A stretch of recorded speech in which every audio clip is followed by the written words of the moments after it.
بھی ہو آپ ہمیشہ آرٹیکل 80 اور 81 کو لازمی پڑھیں کہ آپ کے کون کون سے رائٹس، آپ کے کون کون سے حقوق، آپ کی کون کون سی چیزیں آپ کے ہینڈ پر ہیں اور کون کون سی چیزیں کفیل کے ہینڈ پر ہیں. تو آرٹیکل 80 اور 81 لازمی آپ پڑھیں سعودیہ کے اندر اگر آپ ہیں تو. سعودی لیبر لاز کے یہ دو آرٹیکلز بہت امپورٹنٹ ہے کہ کون سی چیزیں، کون سے حقوق جو ہیں وہ کفیل کے ہیں، کون سے حقوق جو ہیں وہ جو ہے آپ کے ہیں، ورکرز کے ہیں.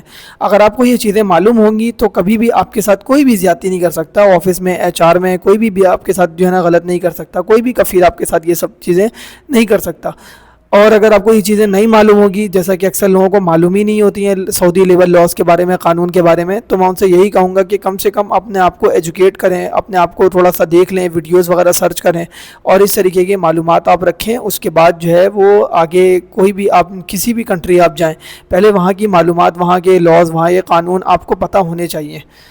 ضروری نہیں ہے کہ سعودی عرب کے قانون ہو، آپ کہیں بھی کسی بھی کنٹری میں آپ جا رہے ہو، چاہے وہ بحرین جا رہے ہو، چاہے وہ یو اے ای جا رہے ہو، چاہے وہ آپ جو ہے قطر، عمان، کہیں پر بھی جا رہے ہو تو آپ کے وہاں کے لاز، رولز اینڈ ریگولیشن سب آپ کو معلوم ہونے چاہیے. اگر آپ کو نہیں معلوم ہے تو پھر آپ کے لیے یہ مسائل بنتے ہیں اور یہ جو ہے نا آپ کے لیے پریشانی کا سبب بنتے ہیں.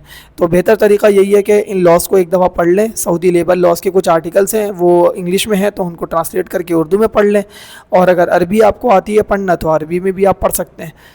تو یہ ہے، یہ لازمی پڑھنے چاہیے ہمیں، تاکہ ہمیں اپنے حقوق کا اور امپلائر کے کتنے رائٹس ہیں، ہمارے کتنے رائٹس ہیں، یہ ساری چیزیں ہمیں معلوم ہونی چاہیے. Thank you.